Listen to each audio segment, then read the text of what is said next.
Alright, time for some more Q&A. These are questions submitted by people on my Patreon. If you want to ask a question for a future video, my Patreon is in the description. It's patreon.com/ProZD. It's $1 a month. Anyway, let's jump into the questions. If you could make one change to anything on YouTube, what would it be? Easy. The subscriptions page, make that the default homepage. It used to be that way, and it's fucked everybody over on this platform. Just make that the first thing, like when anyone goes to youtube.com, your subscriptions are on front and center. No one checks the subscriptions page. If you are someone who watches YouTube, for the love of God, bookmark the subscriptions page. Watch the channels you're subscribed to, please. The reason why so many people leave this platform is because no one checks their subscriptions. I won't be around forever because of it. Anyway, that's what I would change. Easy. What do you use to keep track of the media you consume / new things you do? Different things. I use Letterboxd for movies. For shows, I do a lot of Word documents. So I have like a Word document that's like everything I've like watched and played for the past, I don't know, over 10 years. I keep track of it. I have like a goal every year to I watch 12 new shows. I play 12 new video games. I watch more movies than the previous year, new movies I should say, and I try to rewatch like stuff I buy on Blu-ray. So I have a Word doc for that. Restaurants, I have a Yelp account. I rate the stars on Yelp, but I don't submit the draft because I don't feel like writing a review every time. But just for my reference, if I look up a restaurant, in my saved drafts, I can see what number I rated out of 5. So I use that for restaurants. That's pretty much it. A lot of Word documents, or the occasional Letterboxd. Do you read novels very often, or do you tend to stick more to manga, comics, and graphic novels? If you do read novels, what are your most recent best reads? So unfortunately, yeah, it's just manga these days. I used to read novels. There was a time where I was like going through the Pulitzer Prize fiction. I really loved like Olive Kitteridge. I thought that was a really great book.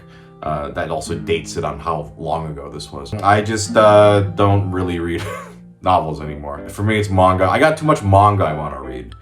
So when I'm on a plane, I'm usually reading manga. Right now, for example, I'm reading Boys Over Flowers for the first time, which has been a wild read. Characters in shoujo manga are wild, but it's been fun. What's your approach to collecting manga? I'm pretty selective. I'll ask my friends for recommendations, and then I'll read the first volume. And if the first volume hooks me enough, then I will continue to buy more. I do like reading stuff physically if I can, but I can't justify, buying everything I want to read. Because one, it's expensive, but two, the shelf space. I actually have quite a few shelves of manga, and I kind of need to be more selective. With that said, I still read stuff on the Shonen Jump app and stuff, so I've read a lot of stuff that way. But if I really like something, I will buy it. And it just depends on what really connects with me. What's something you're looking forward to?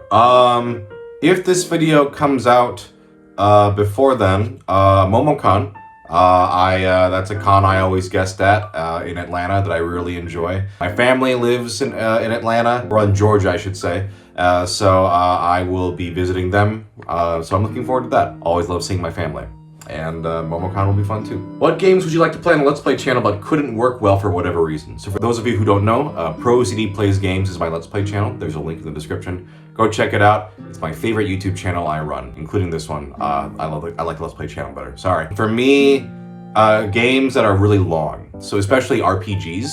Like, I would love to do Final Fantasy IX, but it's very long. So games like that are definitely just people's attention spans won't really carry that long. So if we were going to do something like Final Fantasy IX, I think we'd have to maybe cut out level grinding or something. I don't know.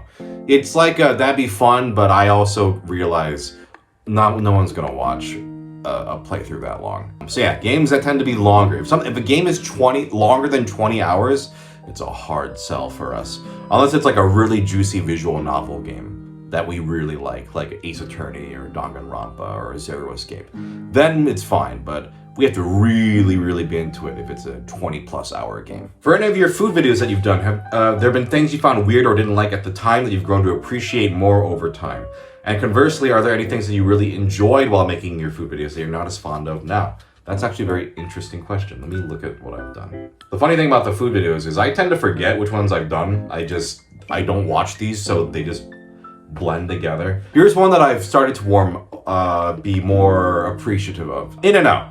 I used to be an In-N-Out hater. I'm a little tsundere for it now. Even those nasty fries, if you get them well done, I think for me, In-N-Out's price is really pretty incredible. The quality for the price you're getting, like they're really cheap. So I'm not an In-N-Out hater anymore. I'm not an In-N-Out fanatic, but I'm not a hater. Sonic surprised me how much I hated it. I'll probably never get Burger King ever again. Unless I'm like at an airport or something. I think those are the ones that stick out to me. But In-N-Out, I've definitely, it's really great on a road trip. When you're on a road trip and you just stop by an In-N-Out and it's just cheap and good, it's pretty satisfying. So I'm not an In-N-Out hater anymore. When you're playing through longer RPGs, do you find that you're able to pace yourself, or do you find yourself binging it to get through to the end? I actually find that for me, if I'm really into a game and I'm binging it, that's a good thing for me. Like, it's tough when it's a game that's long and I'm like, man, I'm not into this. In fact, I'll drop a game if it just doesn't hook me like that. But like, for example, it's not an RPG, but I'm playing Yakuza 5 right now, and I'm really into it. And I love Yakuza games in general, so like, I'll just play. For me, it's a good thing where I look at the time and go, oh fuck, it's 4 a.m. already. That shows that I'm really into the game. So for me, binging and like getting into the game to that where I lose track of time, that is, to me, a sign of a good game. If I'm like kind of looking at my watch and going, I don't wear a watch, but if I'm looking at the time like, that's a bad sign. Do you like the Pikmin series? I've only played the first one. I played it on the Let's Play channel, and people were very upset at how I played. So it was an interesting experience in that I enjoyed the game, but I did not enjoy playing it for an audience. And so I will never play a Pikmin game on the Let's Play channel again. But I'm interested in playing 2, 3, and 4. There's 4 of them, right? I think. Because I did like the gameplay.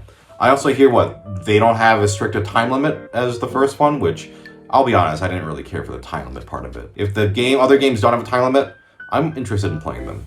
But, yeah, I liked the first one fine. Alright, this one's got a bunch of questions. What was your experience working on the fan translation for Ace Attorney's Investigations 2? So that was a long time ago.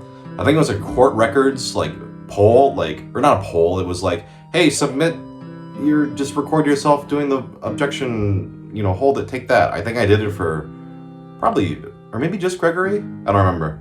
But yeah, I sent it in, and then I think Court Records, the forum, voted for which ones they liked the best. And then it just sort of happened that way. I never played the fan translation, even though I'm in it. Next question, did you ever end up playing it now that the official remastered collection was released? Yes, I finally played it. I loved it. I just held off on playing the fan translation because I was like, one day, I think they're gonna release this. It's a long shot. So when they announced that remastered collection of the Edgeworth games, I was blown away. I was like, this is fucking amazing. So I finally played it. I loved it. It lived up to the hype. I'm glad I waited. Do you have any unpopular Ace Attorney opinions? I think the first Edgeworth game sucks. I think it's the worst one. I liked it when I played it the first time. On a replay, rough. Really rough. That last case sucks. And I think Investigations 2 is awesome. Investigations 1, really bad. I don't like it. What's your favorite Tokyo Disney exclusive ride/attraction? From Disneyland, it'd be the Beauty and the Beast ride with the amazing animatronics. If it's Disney Sea, the Sinbad ride is amazing. It's a small world, but way better. So if I had to choose between the two, Sinbad. The line's way shorter, and I can ride it like 3 times in a row and never get sick of it. But that Beauty and the Beast ride is amazing. And then what would be some of your dream niche merch? That Chihaya Furu figure is amazing. The one that my friend Jay custom commissioned for me. It's fucking amazing. I would say for me, the dream merch would be more Naoki Urasawa merch. So like a really good Inspector Lunge from Monster or Gazette from Pluto. Like I got a Pluto figure and it's fucking awesome. And I have a 20th Century Boys a friend figure. So I guess maybe like Monster. Like if they had a Lunge figure, that'd be amazing. I mean, I'd settle for like Johan and Tenma, like facing off or something. That'd be an amazing thing. But any Monster merch would be amazing. I would love that. Or Silver Spoon. I love Silver Spoon. Would love merch of that too. All right, that was all the questions for this one. If you want to ask any questions for a future one, my Patreon is down there, patreon.com/ProZD. It's $1 a month. Otherwise, I'll see you in the next one. Peace.